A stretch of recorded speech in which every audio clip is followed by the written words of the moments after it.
Hey everyone, Andy Raffel from eTeknix.com, and with the launch of the RTX 3070, we thought it'd be a good idea to build a system featuring that exact card. Let's do this. That's it, yeah, work it, little bit to the left, no, little bit to the right. Oh, beautiful, beautiful. Oh no, I've run out of space. Whatever will I do? Huh. Thankfully, the Lexar NM700 will fulfill all of my professional needs. Blistering fast speed and 1 TB in capacity. This is going to come in really handy. Check out the link in the description below to find out more. So as I mentioned, the RTX 3070 is now upon us, and we thought it'd be a really good idea to actually build a system typical of what the average consumer is going to buy. So we're talking 16 gig of 3200 MHz memory, a Ryzen 5 3600X.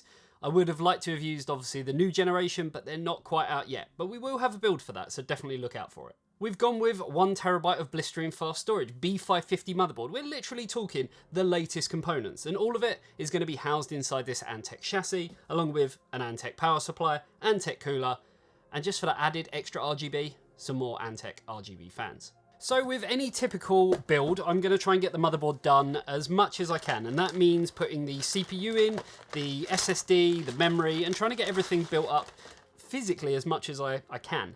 So we've gone with the MSI B550 Tomahawk, purely because it gives us all of the latest features, gives us that kind of future-proof compatibility with the new Ryzen processors, but also allows us to use the Gen 4 drive, which we are using. We're using the Seagate Barracuda 520, and yeah, we can basically get everything built up quite nicely.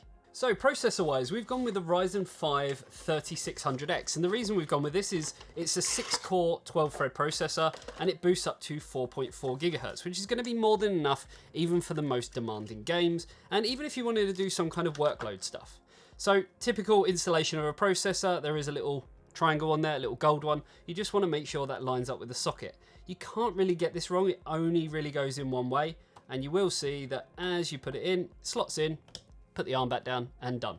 We can then move on to putting our SSD, which we are going to put into the top slot. So I'm going to grab my handy dandy eTeknix toolkit with eTeknix branded screwdriver, and we're going to take this off.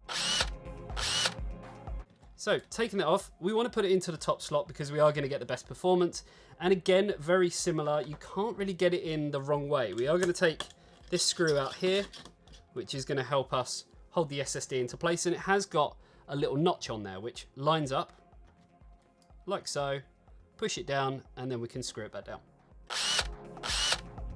So memory-wise, we've gone with the Antec Katana memory, which isn't, I guess, the most popular on the market, but it does look absolutely amazing. When the RGB's not on, it simply looks, premium, but when it is on, it looks absolutely amazing. So these are two 8 gig sticks, and they operate at speeds of 3200 MHz. So you will notice when you go to put it in, there is a little notch on there. You can only put it in one way, and done. So with the motherboard prep, let's call it that, completely done, we need to move over to the case. And we're using the Antec DP502 Flux, or, and I hate it, Fluxury. Flux stands for Flow Luxury, so let's call it Fluxury.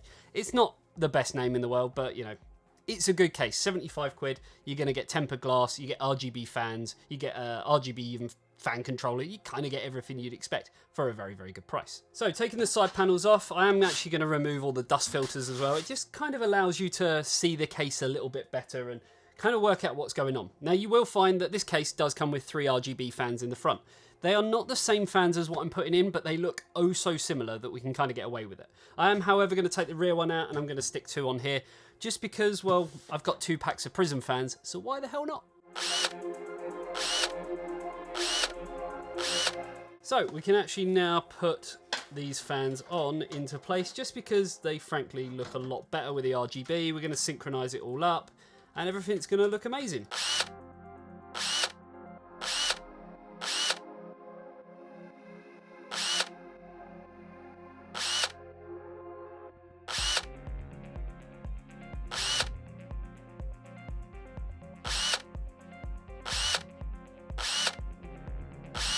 So every cooler is going to be different, so you are going to want to refer to the AIO or the CPU cooler's instructions about how to actually mount it. And you will find that with some AIOs, it actually makes sense putting the backplate and everything on now, before you put it into the case, because otherwise you're just kind of asking for a little bit of trouble when it comes to trying to get your hands in there, holding one thing while doing another, and not relying on someone else for their help. So we can simply unscrew the retention bracket and remove the standard AMD backplate. And then we can take the one that comes included, which happens to be this one here, and put that in its place. Once we've done that, we can take the thumb screws and simply get that down into place. Now, some AIOs don't actually allow you to do this, and you kind of have to screw it on while holding the backplate, while sort of balancing the radiator. And yeah, I'm just not a massive fan of them ones. Just the way that they mount isn't great. I like this one because you can kind of do as much prep work as you physically can outside of the case. So you can then take your motherboard and proceed to put it into place. All the standoffs are already in place for us. It's just a matter of kind of lining them up. So I have actually found that now I've got the motherboard in place, these fans are kind of in the way, but once we start screwing them down into place, they should line up, and then we should, using the extendable screwdriver, be able to get to them regardless.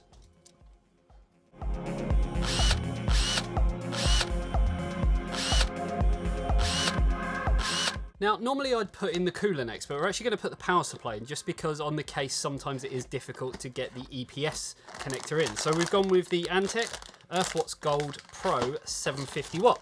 This is an 80 plus gold rated unit, and it is semi-modular as well. So we've kind of got the bulk of the connectors that we need already sort of hardwired into the power supply.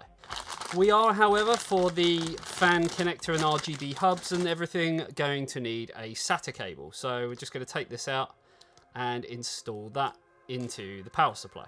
And on this particular power supply, you can see that there are various different connections, specifically for PCI Express and for SATA. So we're going to put the SATA one into there. For the PCI Express, you will see that that's also bundled in here. So we're going to keep all that together just for the sake of cable management. And we're going to go with the fan facing down because we have got this ventilation panel here. On this particular case, it does slide in from the side, like so, and then we can screw it into place.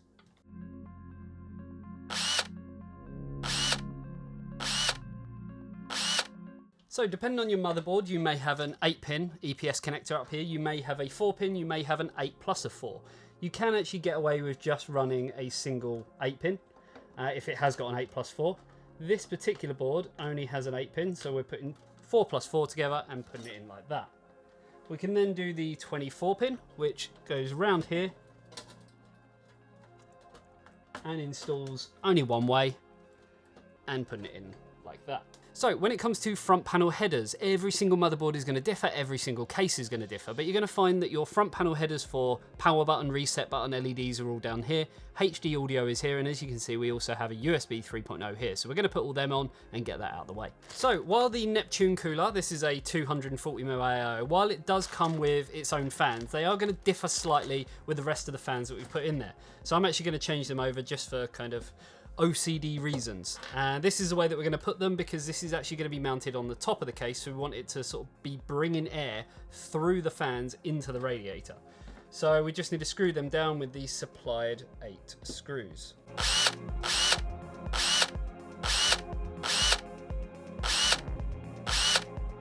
So as I mentioned, we're going to be putting the AIO in the top, so it's just a matter of kind of finding where it goes. Again, every case is going to differ. This one actually accepts 240mm and 280, that's why there's a row here and also a row there. Once you get it kind of roughly where you want, you can then look at screwing it into place. So on the other end of your AIO, you will notice that it will either come pre-installed with a bracket, generally Intel, or it won't come with one. We're going to be using the AMD bracket. So on this particular one, and this is AMD for AM4, we're just going to put it on there and then continue to screw the bracket into place. And once that's screwed in, we can then continue to put thermal paste on the CPU and then actually install the AIO. So some coolers will actually come pre-applied with thermal paste. This one doesn't, or if it has, I've used it before. So I'm actually going to be using some Noctua NTH1. Now there is various different methods of doing this. In my opinion, I like just doing a big blob in the middle and then just smearing off whatever's left. Once that's done, we can take the cooler, put it onto the bracket, like so, and then continue to screw it down into place. Now, when you do this, you do want to do this in kind of a diagonal fashion. So we're going to do this corner, and we're not going to tighten it all the way down either. Then we're going to go for the opposite corner and screw that one down just a little bit. And then we can go for any of the other two. And then once that's done, you can then tighten it up a little bit tighter. If it has actually got cross markings on there, like this one has, then you can obviously use a screwdriver. You can't really over tighten it because the bracket and the way that everything is set up is exactly how it's meant to be. Some of them will actually have springs to stop you from over tightening as well. So when installing your graphics card, you will find that typically it uses slots 2 and 3. The easiest way to kind of find this out is to grab the GPU, line it up with your PCI Express slot, and that will kind of tell you where it needs to go. Now, in terms of the GPU, as you can probably see there, we are using an MSI Gaming X Trio, and this is, as the title of this video suggests, the RTX 3070. So from our own testing, and you can go and check out our video where we do go through it all, it is kind of pretty much the best performing RTX 3070 that we tested, and we did test 3 of them, all at varying sort of price points, and all of them kind of had their own merits. But yeah, the MSI one is just a tried and tested method of having a good cooler, good cooling performance, good graphical performance, temperatures were good, just a perfect kind of all-rounder. So we're going to take out slots 2 and 3. And on this case, you will find that the expansion slots are reusable, and then we can take our GPU and put it into place. So you basically take your card and line it up with the slot and push it in with a little bit of pressure. Then you can continue to put your power connectors into here and also screw it back down on the back of the case.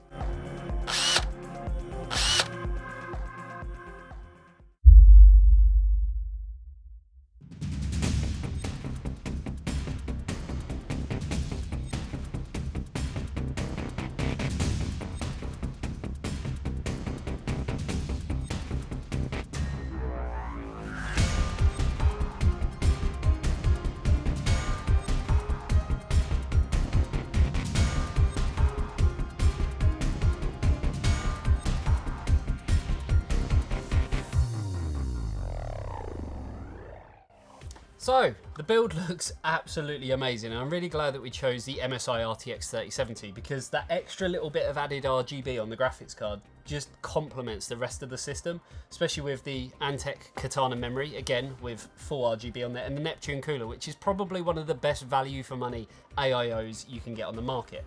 I think overall everything turned out really, really nice, and I think if we didn't use that GPU with the small amount of RGB that it has on it, I think this whole kind of area of the system would actually look pretty dark. And I really do like the fact that it has extra RGB on the front as well as the RGB coming through from the fans. So yeah, aesthetics aside, obviously it's all down to performance. So let's see how this bad boy performs.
So there you have it. It's a pretty well-rounded system with the AMD Ryzen 5 processor and the RTX 3070, MSI Gaming X Trio, and a whole host of kind of Antec goodies, including the EAG 750 watt power supply, the Neptune cooler, which I already mentioned is fantastic value for money, and a case that kind of offers, you know, everything that you'd expect. It has reusable expansion slots. It comes with quite a few RGB fans. Admittedly, I did swap some of the RGB fans out, or some of the original fans for RGB fans.